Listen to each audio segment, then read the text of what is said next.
The 100% winning feeling continues, but while Aston Villa haven't been all that convincing, compared with where we thought we might be at this stage 3 weeks ago, most fans are happy to roll with the punches and stay cheerful. Here's 5 more reasons to be cheerful, kind of. It was good to see Steve Bruce get off after the game against Yeovil. He knew that Villa could have as easily have lost the game. They should have made more of an impression on. Similarly, he wasn't too impressed with the team's 2 performances in the league despite also winning. Winning is good, but not getting complacent about is even better good too. Bruce, along with any supporter who knows their football, will know Villa will have to lift their performance levels before they can consider themselves a promotion threat. 2. Fan reality check on youth. There's a school of thought amongst some Villa supporters, on social media anyway, that Villa should just promote the likes of Callum O'Hare, Rushy and Hepburn Murphy and they'll fire us to the championship. As Moms keeps pointing out, there is a big gap between youth, Villa U23 level and the senior team. The best example is Villa's triumph in the Next Gen tournament in 2013, when they beat Chelsea in Lake Como. After winning that tournament against Europe's best youth teams, Villa's youth could consider themselves the best in Europe. Yet, 5 years later, Jack Grealish is the only remaining one left at Villa, and the highest level that he and a handful of others ply their trade is in the Championship. Have Villa bosses held their development back?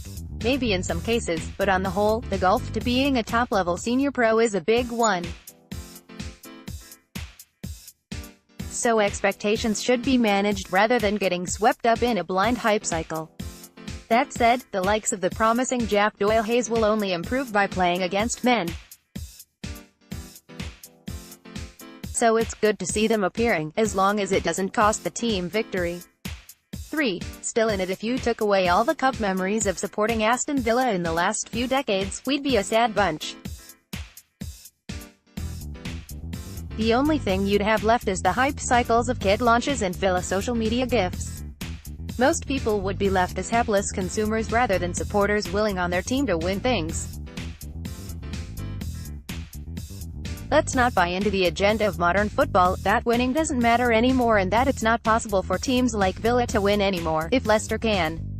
Last season in the Cups, Bristol City beat Manchester United last season and Wigan beat Manchester City. These are the memories I want to have. I don't want to support a team who are acting like it's in the Champions League and putting out shadow teams for the cup games. By all means, rotate a few players, but don't take the pie ** out of supporters, especially those that travel away for such games. It was good to see that Bruce was conscious of that when he brought on Koji and Grealish. There are a lot of supporters here who have come and paid big money to watch us, said Bruce, after the game about bringing Grealish on. You have to try and entertain them as well. Playing seriously weakened lineups in the domestic cups has never benefited Villa in recent history. I don't recall it helping get Martin O'Neill's Villa team into the Champions League and I don't recall it helping getting Villa promoted in the past couple of seasons. So, when it comes to the League Cup, let's try and progress as far as possible and take a few scalps along the way. 4. Lucky charm. Judging by the game against Yeovil, new Villa keeper Andre Moreira is blessed with incredible good fortune. Surely with him in squad, Villa will have enough luck to get promoted this season. 5. Again, better than disco lights. I was reading some pundits bemoaning Celtic's lack of summer spending and saying how it had contributed to them getting knocked out of the Champions League. There was one comparison that tickled moms. Villa obviously picked up one of Celtic's targets, John McGinn, for a reported £2.75 million.